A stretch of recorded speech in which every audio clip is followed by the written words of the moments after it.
الحمد لله رب العالمين، والصلاة والسلام على سيد الأنبياء والمرسلين وعلى آله وصحبه أجمعين.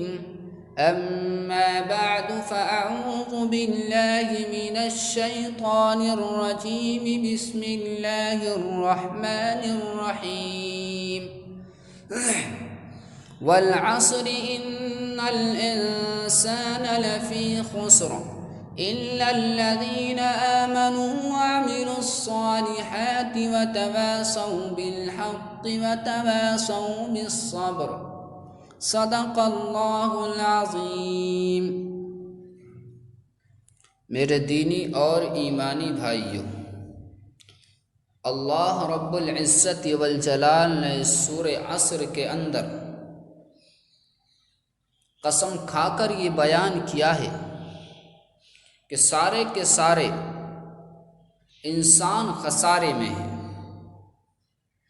زمانے کی قسم کھائی ہے کہ زمانے کی قسم نوع انسانی ٹوٹے میں ہے، نقصان میں ہے اور خسارے میں ہے. اور اس بات کو بھی بیان کر دیا ہے کہ کون لوگ کامیاب ہیں.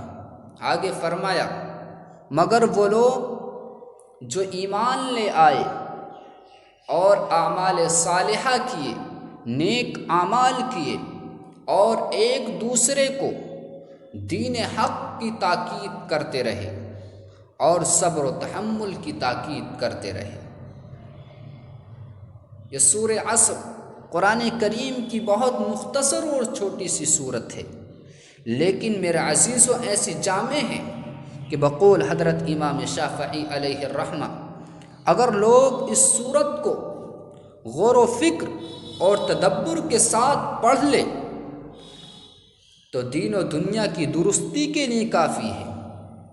اس صورت میں اللہ رب العزت والجلال نے زمانے کی قسم کھا کر فرمایا کہ تمام کے تمام انسان ٹوٹے اور خسارے کے اندر ہیں، نقصان کے اندر ہیں، اور اس خسارے سے مستثنی اور بچے ہوئے اور دور صرف اور صرف وہ لوگ ہیں جو چار چیزوں کے پابند ہیں، چار چیزوں پر عمل کرنے والے ہیں.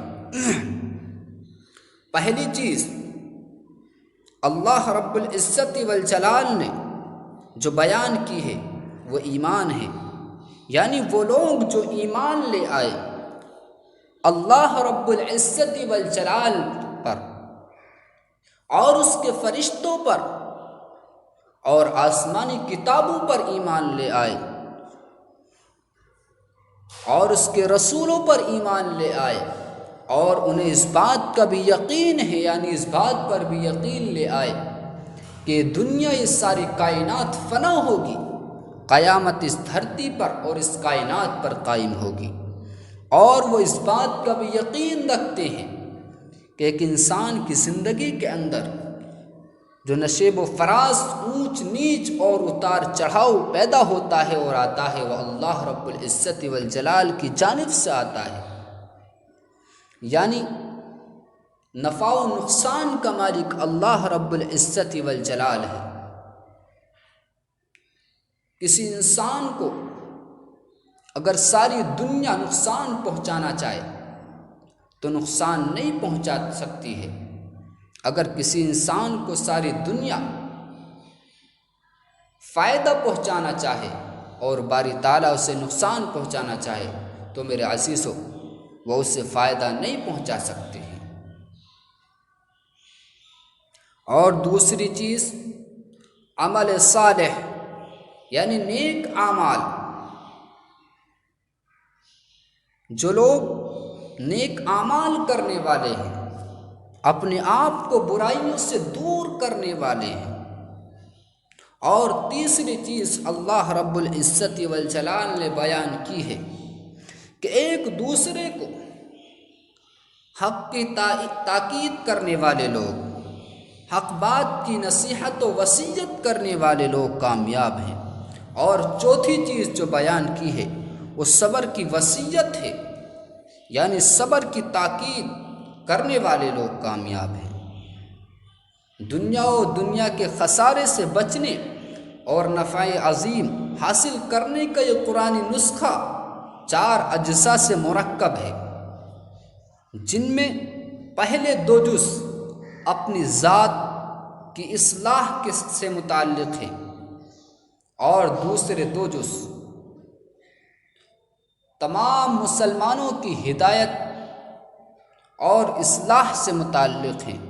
اس لیے میرے عزیزو، ہم اپنی بھی اصلاح کرنے کی کوشش کریں، اور جس طریقے سے ہم اپنی اصلاح کرنے کی کوشش کریں، اسی طریقے سے ہمیں اپنے مسلمان بھائیوں کی بھی فکر ہونی چاہیے کہ ہم ان کو بھی امر بالمعروف اور نہی عن المنکر کرتے رہیں۔